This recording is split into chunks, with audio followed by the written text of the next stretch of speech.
answer session with questions from the audience or some pre-prepared questions from me. Fantastic. So I monitor, we have various channels. WhatsApp, I receive questions from there. I receive questions on YouTube, as well as the questions on the Zoom session itself. So I tend to collate them and then ask them to the panel. Right, we have a few minutes.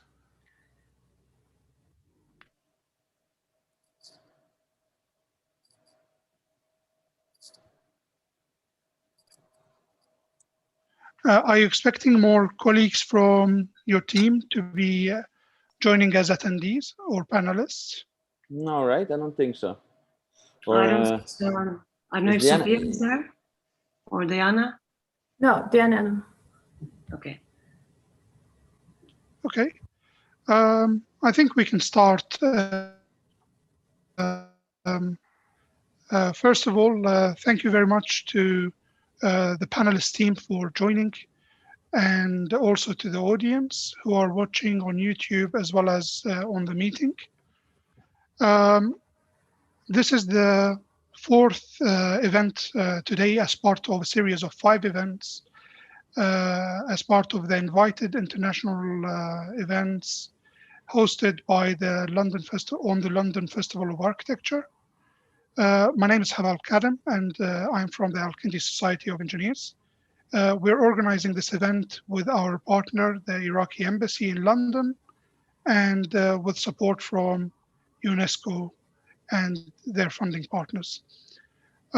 Today, we are delighted to welcome the team that won the 4th place in the international competition for the design of the Al-Nouri Grand Mosque Complex. And their presentation is going to be delivered by Asli, and with us in the panel, we have 2 of her colleagues as well. With that, the floor is yours, Asli, to present yourself and the project. Thank you. Thank you very much. Well, I think first I give the word to Wanne to present us, and then I will go on to the project. So. Okay. Well, first maybe thank you, Asli, and thank you for Andrea also for joining us today. Maybe I just want to give a brief introduction to say how we decided to work on this competition. I think at a certain moment we saw the open call for this competition, and we had some time and energy in the office, and I think these competitions are like kind of the right moment to test some alliances and collaborations with people that we admire and that we've been trying to work with in previous occasions. And so I think that's with this idea we put a team together. So we had the team based from my office, from Productora, an office I run together with my 3 partners, Carlos Bedoya, Victor Jaime, and Abel Perles. And there's Asli Çiçek. I think we're friends for more than 20 years now. Asli is originally from Turkey. She lives in Brussels, but we met each other in Rotterdam many years ago. She is trained as an architect in Munich in Germany, but I mean, I won't explain the whole story, but since 2014, basically, she runs her own practice, very active practice in architecture, in scenography and exhibition design, but also very much busy with writing and teaching. And Asli and Productora, we have tried to submit our candidacy as teams for several competitions. And so we found it a good moment to work together. And then it's very important, the team of Restaura Arquitectura, of Diana Fonseca and Andrea Monroy. Since with Productora, we've been more and more involved in Mexico in projects that has to do with sort of historical past and with preservation. Our main projects, or one of our known projects of our office Productora is, for example, the Teopanzolco Cultural Center in Cuernavaca, or the Prim rooftop in downtown Mexico City. we've been really like extending our views and trying to look for interesting people that are dealing with heritage and preservation in an interesting way. And since we never had the chance to work with you, Andrea, and Diana, so that was for us a kind of a really a good chance to kind of test and work on this collaboration. So well, thanks all of you for getting us to the 4th place in this interesting competition. Asle, you take it away. I think Andrea and me, we can chime in when there's something that we Exactly. need to feel we need to add. Go ahead. Yeah, thanks, Wanne. Well, I start with the presentation of our project, and actually with few principles which we kept on following almost from the beginning of the project, because we found few qualities we wanted to work with. And we also wanted to introduce some qualities we thought the site would benefit from. So all in all, the Al-Nouri Mosque complex is submerged in a dense urban fabric. But more than just a place for religion and education and culture and history, the site, the complex offers also a moment of quiet and calm within a bustling city. And also a moment of silence, perhaps. And in order to enhance that potential of this calm, inviting public space, we propose a simple geometric contour, which embraces both the complex and offers well-outlined plazas, both in the interior and within the complex, but also at the periphery of the complex, where the complex is meeting the city and the surrounding context. We wanted to also give the powerful presence of the mosque back towards the city. We wanted to enhance that by introducing its facade to the street side and to push the periphery, the wall surrounding this complex on the southern side of the site more towards north, so that the facade of the mosque becomes also part of the city again. Another important decision for us was to introduce 4 gates to enter this complex from 4 directions, from cardinal directions, also referring more towards the idea of entering through gates a certain old city, to the tradition of that. We saw also the possibility of proposing a central and cool shelter in the city by using architecture, not only vegetation. All 3 offices share a fascination for tactile and admiration for tactility of materials, and also study of traditional and local materialities and methods, which we very quickly also picked up as one of the main features of the project. And also we wanted to work on a smart implementation of bioclimatic understandings. In other words, to use traditional methods to reintroduce them for technical aspects of buildings, to be very simple about them, but also very efficient and in a way quite pragmatic, if you want to see it that way. I think this kind of principles, these methods we try to follow, we can see most of them actually on this floor plan, or the plan of the ground floor. We basically introduced 2 plazas in the complex, and one being very much related to the mosque, and actually in front of the mosque, extending the mosque's courtyard, and the other one being a civic plaza on the south western side of the complex. So, and these 2 plazas are connected visually with each other, also through a pavement which runs throughout the whole interior courtyard of the complex. They have also different functions, if you want. The Grand Plaza organizes also with an arcade running around the plaza, access to other places under a roof, connected more to the functions of the mosque, such as the ablution area, or the tombs, which are actually part of the site, which are also to be entered from this arcade surrounding the Grand Plaza. This Grand Plaza has also 16 tall palm trees, which adorn the surface with some shade. And also they are embracing the historical ablution fountain, which we found beautifully put into the kind of almost in the middle of the square. The other smaller square, the plaza, is organizing also the new buildings, the new public functions, like the school, the festivities hall, and the Institute for Islamic Art and Architecture, which are all accessible from this square. And which would also be much more active for the city's inhabitants, which would be also much more, in our imagination, much more used in both ways, from the buildings, but also from the visitors' side. As I mentioned before, we have decided to have 4 gates and in 4 cardinal directions. You see one gate here on the west side, northern side, and southern side. It's important to underline that by pushing the perimeter of the walls on the southern and eastern side, we created a small square to enter the complex next to the mosque's appearance. And on the northern part, we also took back the entrance in a little plaza we create here outside the complex, which also gives another presence to the Al-Atba minaret, which is on the side, and makes a kind of sequence of entrances, in a way, of steps towards the Al-Nouri Complex. On the western side, we have a very grand entrance. I mean, all these 4 gates, they actually also relate to where they are.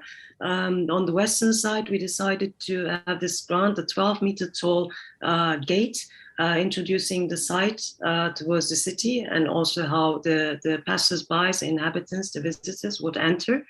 And on the southern side, where we have the mosque, the existing mosque facade, and we add also a new contemporary architecture to house the Institute for Art and Architecture, Islamic Art and Architecture, we were a bit more modest. We proposed a much lower fence, with more respect to the existing historic substance of the building substance of the mosque, but also to enable the gaze towards the Al-Atba minaret in the back, as well as enhancing the access from the south to the north, directly showing up to the northern entrance with an hypostyle hall in front, about which I'm going to talk in a while.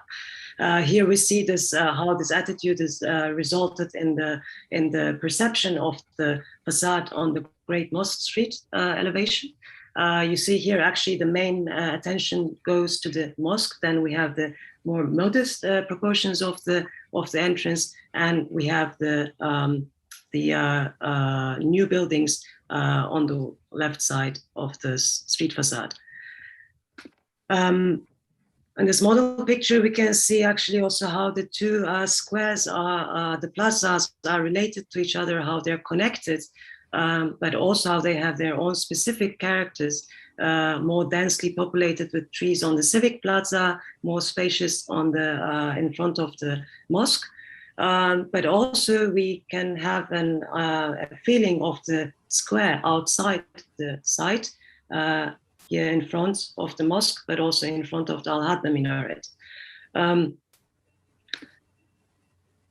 The very, let's say the smaller civic square was for us very important because we see their potential of creating an urban room, an urban patio, which can be really, which can be really very alive, and which can be very much used by the people of the city. It is on the east side of the site, and it's a lively square with 18 palm trees with thick fronds. They give plenty of shade, and there's a modest water feature. We imagined the children coming out from the school using this little garden, or where people can meet before entering an event in the festivities hall, directly accessible from the square, or visiting the Institute of Islamic Art and Architecture on this side, or entering Imam's Administrative Center. Standing on this plaza, if we take these buildings on our back, our gaze is also led to the outer, to the further perspective, expanding towards the mosque at the other end of the site. The extension area with the new programmatic functions, which were part of the brief, we treated very carefully.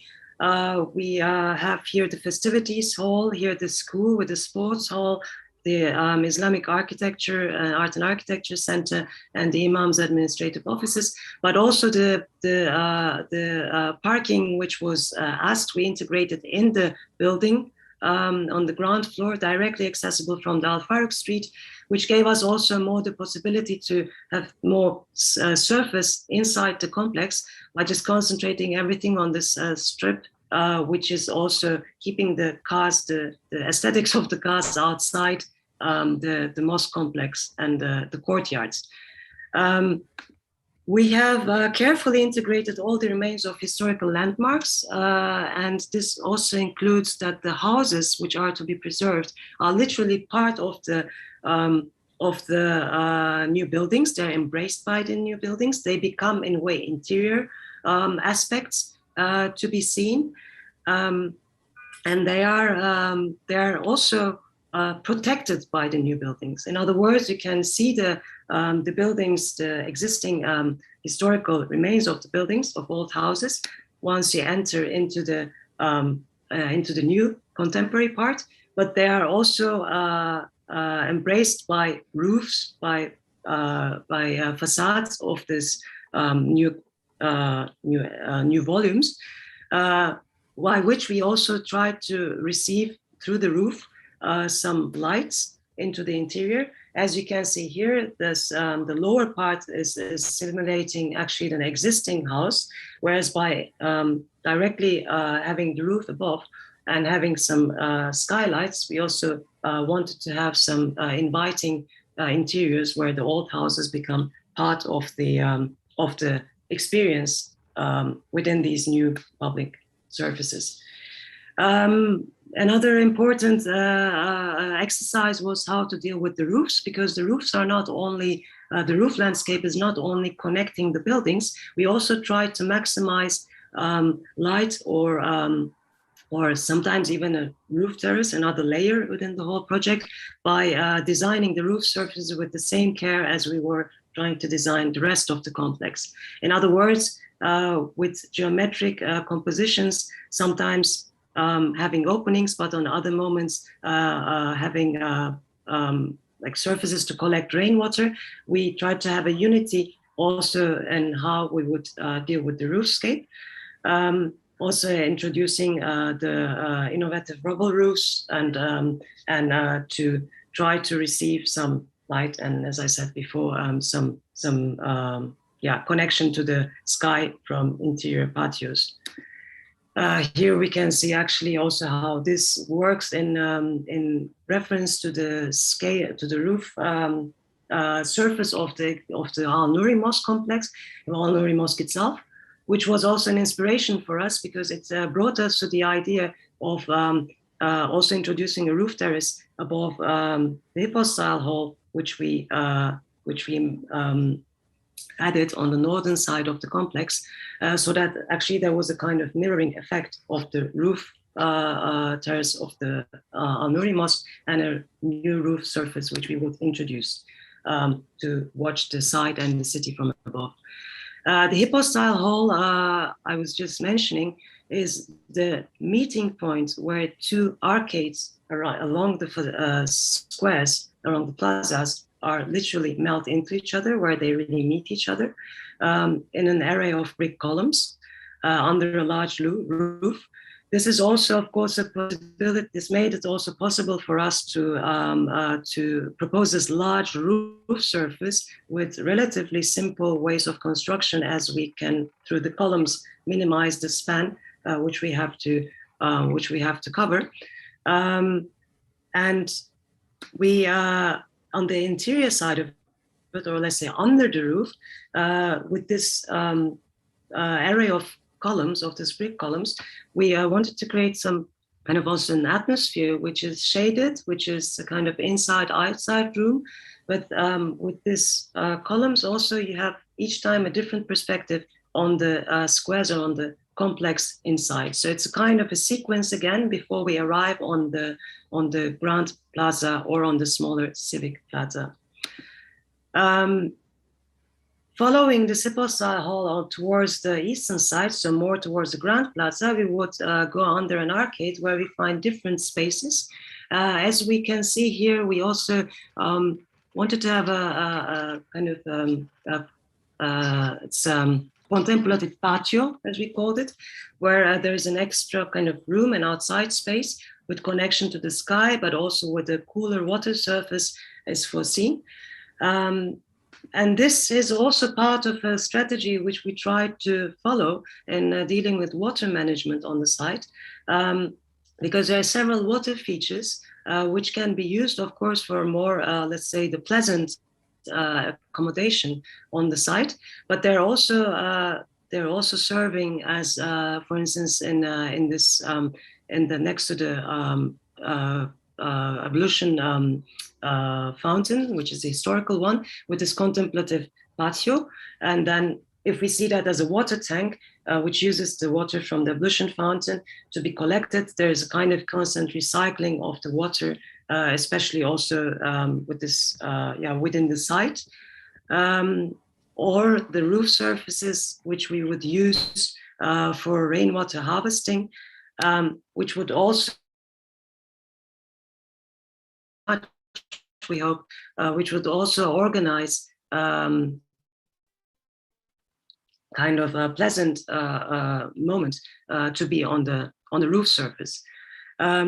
Here we are watching actually the top of the Hypostyle Hall, where we have this kind of terrace, and we would have a gaze on the city.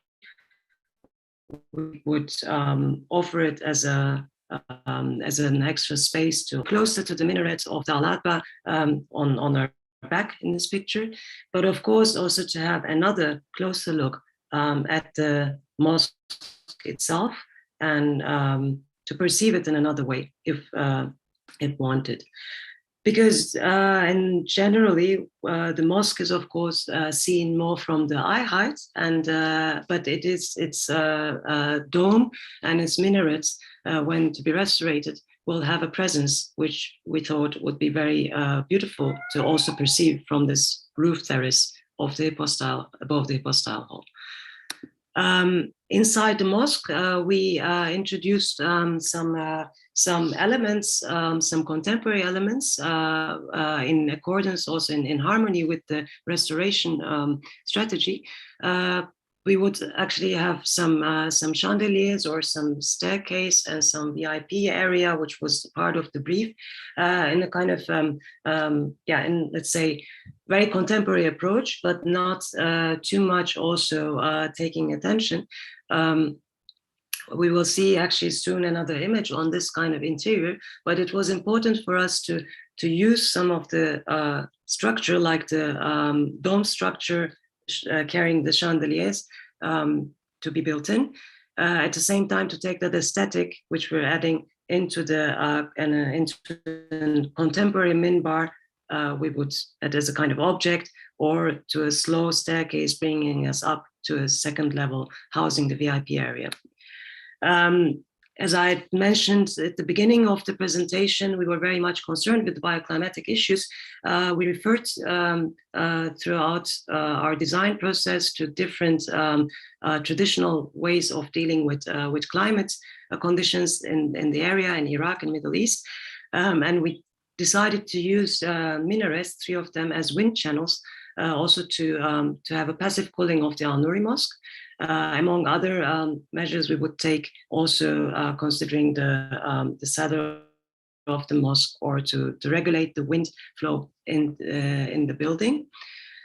And this is also where we, of course, had a lot of discussions and a lot of ideas with Restaura Arquitectos, and I will now give the word to them to elaborate more on the consolidation strategy within the mosque, and also how they have actually been developing the strategy. Andrea, I think you can. Thank you, Azli. Okay.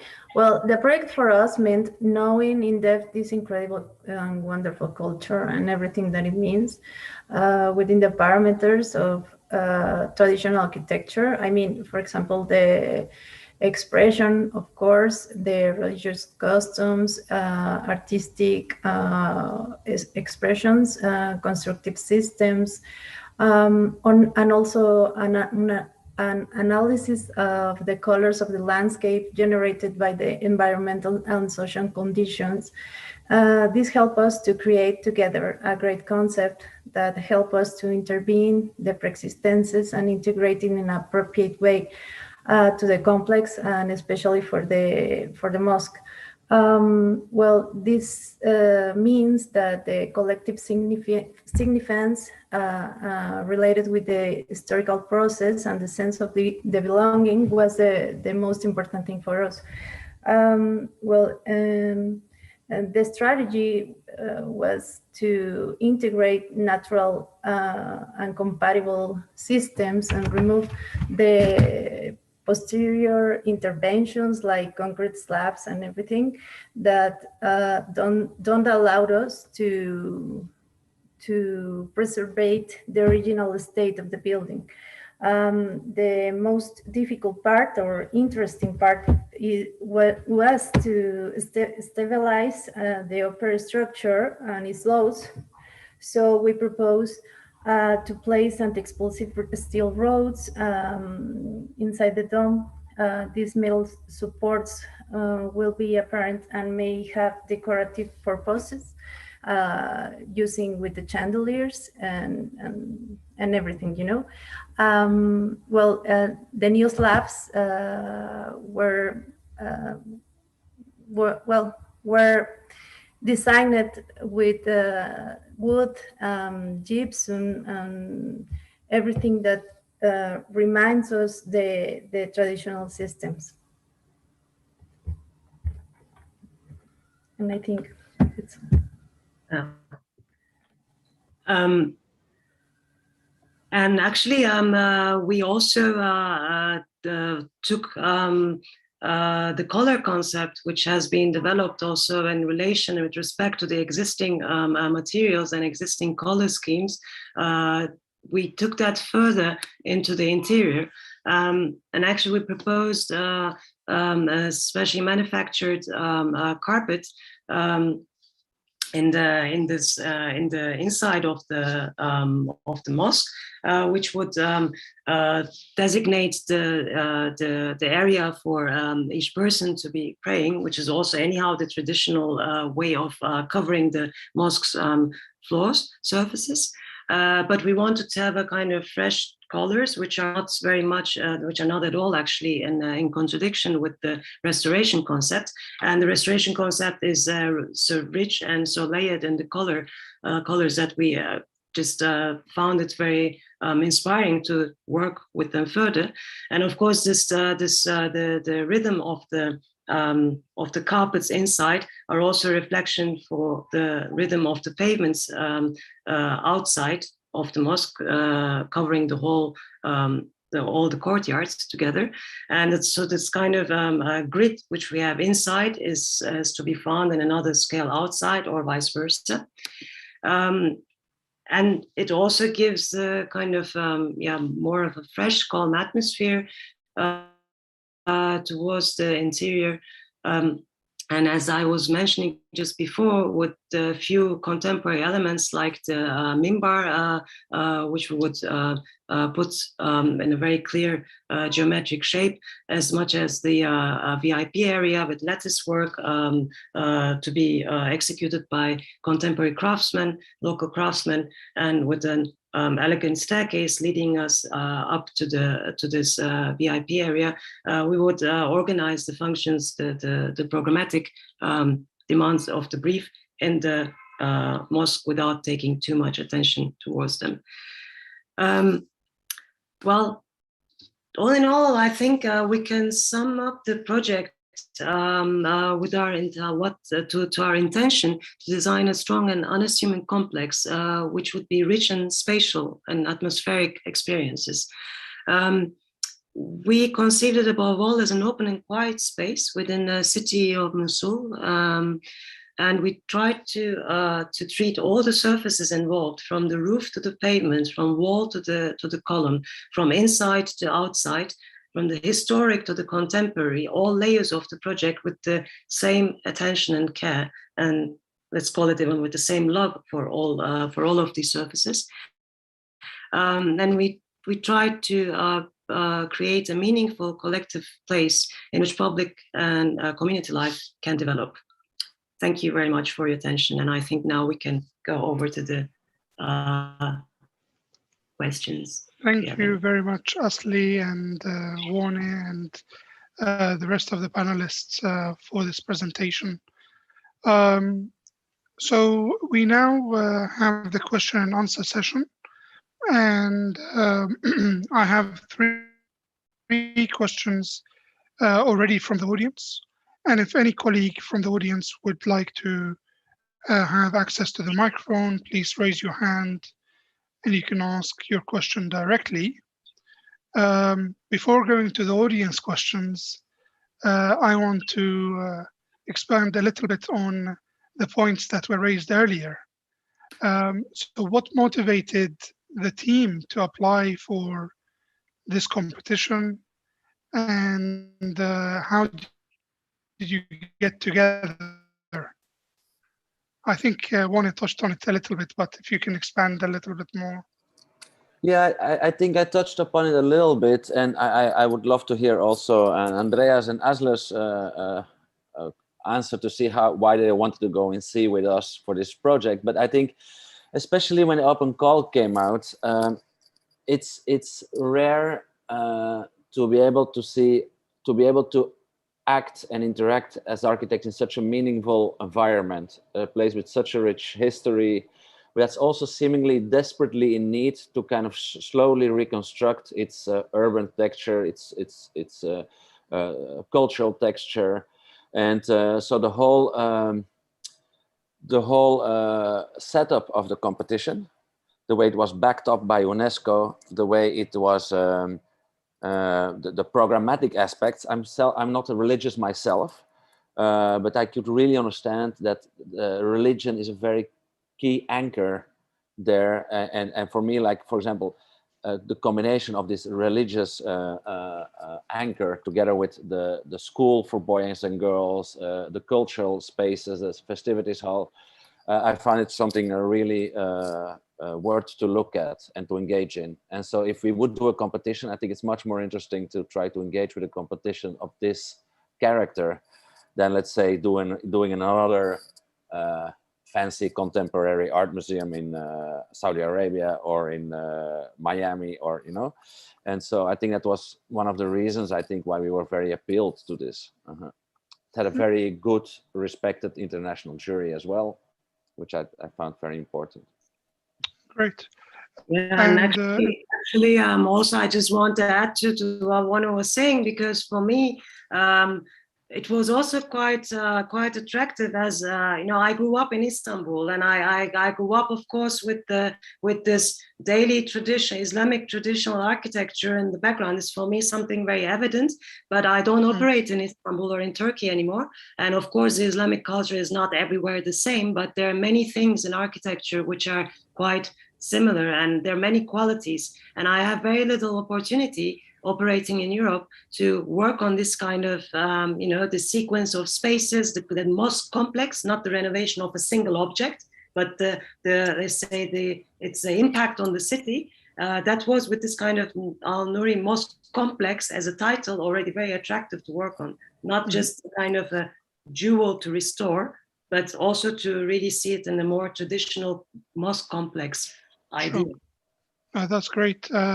So how does the fact that you have Turkish background, Mexican, some people based in New York, some people based in Brussels, how did that mix of experiences, backgrounds influence the design concept? I think we asked each other questions, different questions throughout the the process. And I had some, let's say, more ready answers. Also, I'm also myself, I'm not practicing or religious at all. But of course, having visited a lot of these buildings or knowing from my let's say, educational background from Turkish past, there were some questions I could answer more quickly. And there was a lot of also architectural, let's say, shared fascinations. And that is not really depending on where we are. Actually, that's more of a kind of, let's say, our fascination for architecture and history of architecture as well. And that kind of bound us together, also thanks to the use of Zoom, of course, which we got more used to last year. But it was, I think we already knew that we shared a lot of ideas. And that was actually a very fluent and not conflicting process, as far as I remember. Andrea, do you have any input or points to raise on that? Yeah, well, we have a lot of enthusiasm in matter of restoration. We always want to be looking for the preservation of heritage and culture, to transmit it or to ensure a legacy for future generations. And when this opportunity came out, well, we were very enthusiastic and very fascinated, and to work with Productora team and with Ashley was a great chance to know how they work and to learn a lot from them, you know? You know, the first thing I asked to Andrea and to Diana from the restoration part, I asked them, because in Mexico, they're very used to work with dome structures and with traditional masonry buildings. So we saw a sort of similarity, and we thought that they could probably handle this. And also the first question I asked, like, in Mexico, we're very used to buildings that are being destroyed by earthquakes. They're fractured, they're moved. And I asked them, is it different when a building is like destroyed by war, by bombs, by explosive? And so kind of to trying to understand how much different the situation would be in the sense of how to stabilize the existing structures. And so one way or another, we found that there was actually although from a completely different background, a completely different story, but still actually a similarity in the way things are put together between Mexico and Iraq, and also in the way things are made unstable. You know, so it was very interesting. That's really interesting. The aspect on buildings affected by earthquakes. Other teams have also mentioned natural disasters and how they protect heritage buildings, and that's an aspect that really is becoming clear. That although some people or some teams might not have the strict Islamic heritage conservation background, they do have other relevant backgrounds that they can transfer into the project design ideas. With that, I would like to move to the questions from the audience. The first question we have is from an anonymous attendee, and they're asking, did the project team consult any Iraqi experts or community members prior to historians prior to submission of the proposal? Well, we didn't, but I think, and that kind of ties back into what you just mentioned, you know, like that there's certain experiences, but then there's not the local experiences. And I think just the idea of an international competition is to kind of see how to open the different elements and different visions and different perspectives on a specific site. I mean, we all know how architecture works. It's not one shot and then that's the way things are built. I think the competition was very clear about it, that in this first phase, people would make proposals, and in a second place, they would connect with their local community members, with the engineers, with local contractors, people that really know from the field how things work there, are built there, and how the community is structured there. Sure. And I think I hope at least for the Egyptian team, the winning team, that they now get a chance to deepen and broaden and revise their proposal, like what always happens after winning competition. Sure. After that first phase. But no, we did not. Sure. Asli, Andrea, would you like to add anything?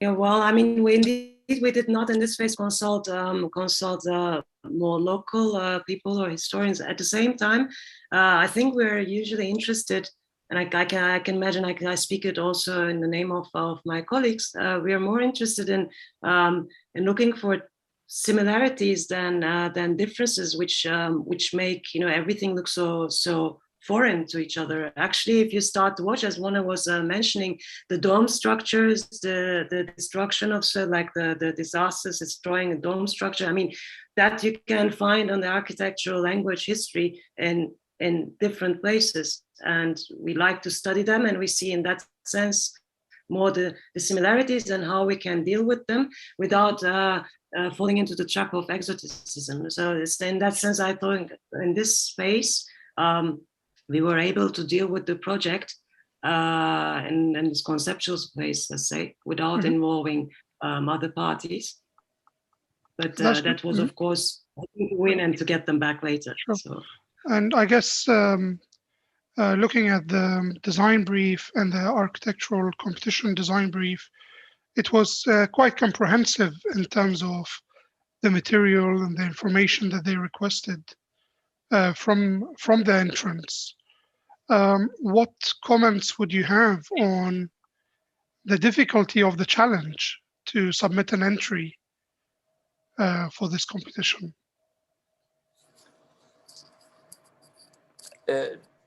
I can go again. I mean, I think we have to be really very well aware of the advantages and disadvantages of international architectural competitions. And we really have to allow people, if we do an international architectural competitions, to allow people a certain degree of naivete, of mistakes, of kind of, I don't know, reading the city of Mosul, which has like a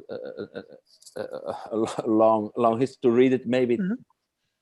I think we all looked at Mosul for a brief period of a few weeks. Of course, we don't have a complete vision. We don't, and I think that is just the power, I think, of our international architectural competitions. You know, like everybody always brings up, of course, the Centre Pompidou in Paris that could have never been done by a Frenchman.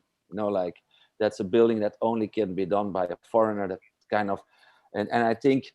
Once you do an international competition, you have to open yourself up to really a sort of dialogue between a local culture and an international culture. So that leads me to, any other comments from Andrea? Well, sorry, Asli. Well, as a part of restoration team, I think we have the responsibility to do our research before we intervene someplace. So we really did an exhaustive investigation and background about the culture. So I think it was nice to know that, to integrate in the new project.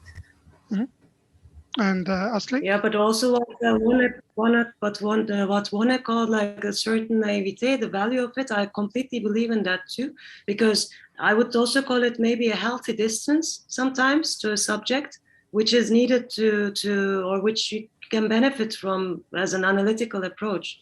I mean, it's sometimes in these international competitions is exactly that part, which is quite interesting, that there are competitors who have this distance and who have another kind of look at things and a case, and that might be very enriching in the proposals.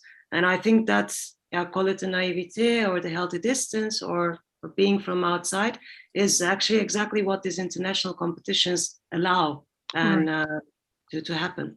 And if I may follow up on that, of course, in Iraq, we are not used to these kind of international competitions for architectural sites of cultural importance or heritage. Do you see the fact that a competition of this magnitude was held for such an important site as a positive, or as a hindrance for some of the local engineers and architects who might not have been able to apply for it? Can you explain that a little bit better? Can you explain a little better Yeah. that local architects could not apply for it? So at the moment, we notice that there has not been a large submission from Iraqi-based architects and engineers and teams in general.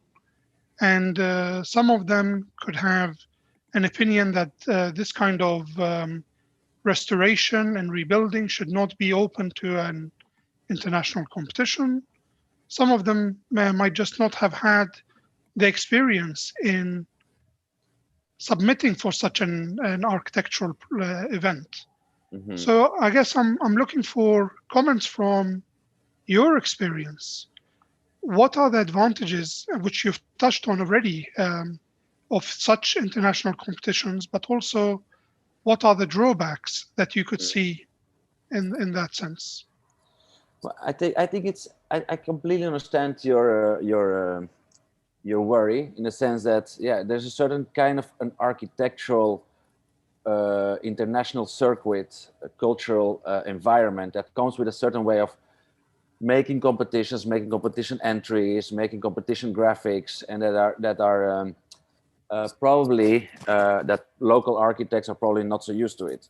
I think competition organizers, the client, UNESCO, I think I would say to these local architects, be patient, in the sense that I do not think that a foreign architecture office should lead the whole process. I think that now they should team up and they should like interview, talk to different local partners, both engineers, contractors, architects, social workers, to see how to involve them in the project.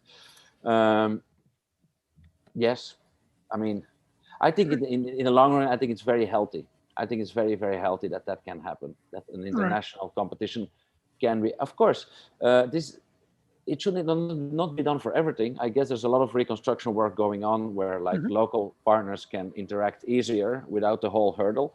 But I do think it's important that these things are placed on a map, and that it's not all just delegated to local engineers or construction teams, but that also the city of Mosul, which is really a world city, especially when you look at it in its history, it's really a very important world city. It's as big as Brussels in population, that they are allowed and that they can do international competitions.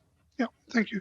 I guess from my perspective, at least I see that the dialogue and the discussions are now talking about an international competition for the reconstruction of the city, the positive messages that we are seeing as a result of that, compared to a year ago, where it's always been the effects and the impacts of ISIS without really seeing any reconstruction efforts or dialogues in that.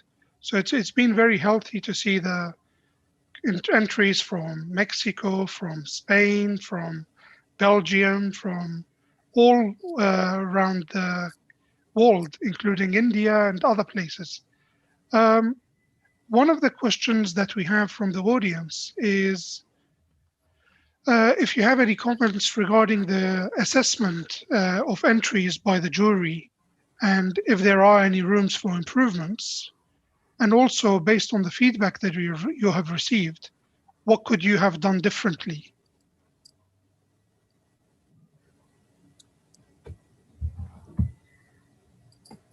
Well, yeah, I can go. I can. No, well, I found two things really, really difficult in designing the competition. And first was the economical aspect. You know, like, of course, you see that there's a city that's struggling with kind of coming back from a very difficult war period, 2014, 2017, the destruction of a great part of Mosul. And so it's, till what degree do you have to work as economic as possible, so it's going to be a realizable project that is going to be, but to what degree do you also have to restore the grandeur, and so you have to give certain luxury and certain proudness. And I think we were playing that very carefully to say, how can we create spaces that are powerful and beautiful and have a certain luxury, even though it's real spacious luxury, or having a lot of shade or a lot of vegetation, without being it like very expensive architecture, because we had the feeling that that would not be possible. And then the other thing that I found really interesting, and I still think about how we could have worked with it differently, is like, what do you do with the history of the war, the history of the destruction? What kind of remnants can you take into the project from that? And that's something that also with Diana and Andrea, we've talked a lot about, you know, like, to where do we have to kind of restore everything in its original shape, or what are still things that can remind us of this difficult moment of history? And so for one of the things we have, like, is these rubble roofs, you know, like we imagine sort of bioclimatic roofs where we put a lot of the rubble, the destructed material of the city, we place it as a layer on the roof, creating a sort of more ballasted roof for protection against for thermal mass, but also as a very decisive way of kind of still leaving some kind of element of that destruction as a reminder into our project. I think that's important. Any final remarks from Andrea, Asli? I think, I mean, the question of what will we do differently, I hope it won't sound, let's say, arrogant, but I think I wouldn't do anything different today than 2 months ago, because we have also the belief, or we share the belief as a team, that in such a difficult, let's say, circumstance and a certain kind of historic moment of such a city, when you rebuild or revive areas, buildings, neighborhoods, the way you can give hope towards the future is to create a kind of community and the public space. That's what we can do as architects. We can give this kind of frame, and within that frame, we can hope that the life can unfold in a more hopeful way. And this is what we tried to do. In that sense, we didn't integrate any, let's say, commercial aspects or any shops or any. We basically concentrated on communal life and on the life of community. And I think this is what we would do again and again and again. So in that sense, it's not, to answer that question very clearly, I think I, for my own part, wouldn't do something different on the project. If we would have one, of course, the project would go under other adjustments, but that is another question, of course. Thank you. Andrea, any final remark on the question? Well, I think maybe the chance to visit the place, and I would change that because we really like to know and to appreciate more the emotional moment that this mosque leaves, you know. Thank you. I think it's very important, and I think it is one of the lessons, perhaps, for the competition designers, that the timescales, with an opportunity for architectural teams to visit the location or even consult with local communities, is important. As one of the attendees of the webinar has highlighted, that actually it seems like it's a common theme that a lot of the design entries and the competition entries, the teams have not had the chance to really talk to Iraqi historians or Iraqi architects from Mosul. And as you say, Wane, that usually happens in the second stage of the projects. So with that, I very much would like to thank you for the presentation today and for your project and your interest in the city of Mosul.